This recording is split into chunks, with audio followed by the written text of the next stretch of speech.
ہے۔ اگر روزوں کے مسائل کو سمجھنا ہے تو 4 حصے آسانی کے ساتھ ان کو تقسیم کر کے جتنے روزوں کے مسائل ہیں، جتنے روزوں میں مکروہات ہیں، کرنے کے کام ہیں، نہ کرنے کے کام ہیں، جن چیزوں سے روزہ ٹوٹ جاتا ہے، جن چیزوں سے قضا لازم آتی ہے، جتنے بھی روزوں کے مسائل ہیں تو 4 چیزوں کے اندر منحصر کرتے ہیں۔ آپ ذہن میں بھی رکھیے گا، انشاءاللہ زندگی بھر یہ چیزیں کام بھی آئیں گی، کبھی بھی نہیں بھولیں گی۔ تو 4 حصوں میں روزوں کے مسائل کو تقسیم کیا جا سکتا ہے۔ ایک وہ کام ہے کہ جن سے روزہ مکروہ نہیں ہوتا، ایک وہ کام جن سے روزہ مکروہ نہیں ہوتا۔ نمبر 2 وہ کام ہے روزے میں جن سے روزہ مکروہ ہو جاتا ہے، جن سے روزہ مکروہ ہو جاتا ہے۔ نمبر 3 وہ کام ہے کہ جن سے روزہ ٹوٹ جاتا ہے، قضا لازم ہے لیکن کفارہ لازم نہیں ہے۔ نمبر 3 وہ کام ہے جن سے روزہ ٹوٹ جاتا ہے، قضا لازم ہے، کفارہ لازم نہیں ہے۔ اور نمبر 4 وہ کام ہے جن سے روزہ بھی ٹوٹ جاتا ہے، قضا بھی لازم ہے اور کفارہ بھی لازم ہے۔ یہ 4 تقسیمات روزے کی ہیں۔ نمبر 1 وہ چیزیں کہ جن سے روزہ مکروہ نہیں ہوتا، وہ کیا ہیں؟ اس میں ہم عام طور پہ غلط فہمی کے اندر مبتلا ہیں۔ وہ کیا ہے کہ جن سے روزہ مکروہ نہیں ہوتا؟ بالکل 100% انسان کو روزہ درست رہتا ہے۔ مثلا کیا چیزیں ہیں کہ انسان کسی بھی قسم کا انجیکشن لگوا لے، رگ میں لگوائے، گوشت میں لگوائے، کسی بھی قسم کا انجیکشن لگوانے سے روزہ مکروہ نہیں ہوتا، انسان کا روزہ بالکل درست رہتا ہے۔ میں آج بھی یہ بات، ساری دنیا میں انشاءاللہ یہ بات جائے گی۔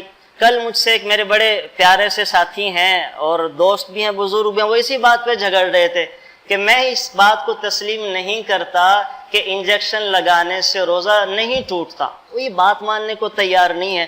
دیکھیں یہ کوئی میرا مسئلہ نہیں ہے، یہ کوئی آپ کا مسئلہ نہیں ہے، یہ شریعت کا مسئلہ ہے۔ میں آپ کو ایک اصول بتاؤں گا کہ روزہ کن چیزوں سے ٹوٹ جاتا ہے، میں بعد میں ذکر کروں گا۔ تو یاد رکھیں کہ انجیکشن کے لگوانے سے روزہ مکروہ نہیں ہوتا۔ اسی طریقے سے ڈرپ لگوا لینے سے ایک آدمی کو ضرورت پیش آئی، اس نے گلوکوز چڑھوانی ہے تو ڈرپ کے لگوا لینے سے بھی روزہ مکروہ نہیں ہوتا۔ اسی طریقے سے ایک آدمی آنکھ کا مریض ہے، آنکھ کا مریض ہے اور اس نے آنکھ کا آپریشن کروایا ہے، آنکھ میں اس نے قطرے ڈالنے ہیں، دوائی ڈالنی ہے، تو آنکھ میں قطرے اور دوا کے ڈالنے سے بھی روزہ مکروہ نہیں ہوتا۔ اسی طرح ایک آدمی کان کا مریض ہے تو کان کا مریض اگر اپنی کان میں دوا کو ڈال لے تو کان میں دوا کے ڈالنے سے بھی روزہ مکروہ نہیں ہوتا۔ اسی طریقے سے ہمارے ہاں ایک مغالطہ اور ہے، وہ یہ ہے کہ اگر کسی کو قے آ جائے، الٹی آ جائے، تو عام طور پہ لوگ سمجھتے ہیں کہ روزہ ٹوٹ جاتا ہے۔ یاد رکھیں قے کے آنے سے روزہ نہیں ٹوٹتا۔ ایک ہوتا ہے قے کا آنا اور ایک ہوتا ہے قے کا لے کر آنا۔ خود بخود جو قے آ جائے اور منہ سے باہر نکل جائے، وہ تھوڑی ہو زیادہ ہو، اس سے روزہ نہیں ٹوٹتا، روزے کی صحت پہ کوئی اثر نہیں پڑتا۔ ہاں انسان اگر خود جان بوجھ کر حلق میں انگلی ڈال کر کیا کرتا ہے اور پھر واپس کیا کر دے تب بھی روزہ ٹوٹ جاتا ہے، جان بوجھ کے جو کرے۔ یا قے آئی تھی دوبارہ اندر لے گیا، منہ بھر کے قے آئی تھی بجائے باہر نکالنے کے دوبارہ اپنے پیٹ میں کوئی لے گیا، اس سے بھی روزہ ٹوٹ جاتا ہے۔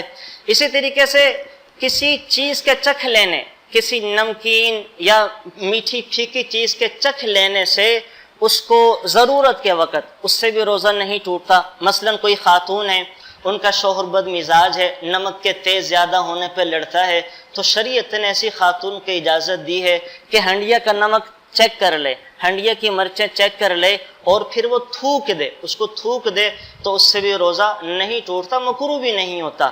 اسی طریقے سے انسان سر پہ تیل لگا لے، آنکھوں میں سرما ڈال لے، اس سے بھی روزہ مکروہ نہیں ہوتا۔ اسی طریقے سے کوئی آدمی سویا اور ناپاک ہو گیا تو ناپاک ہونے سے جنبی ہو جانے سے بھی روزہ مکروہ نہیں ہوتا۔ انسان کے روزہ کی صحت پہ کوئی اثر نہیں پڑتا۔ خون کے دینے سے، کسی نے بلڈ دینا ہے یا بلڈ نکلوانا ہے، اس سے بھی روزہ مکروہ نہیں ہوتا۔ تو یہ وہ چیزیں موٹی موٹی میں نے گنوا دی ہیں کہ جن سے روزہ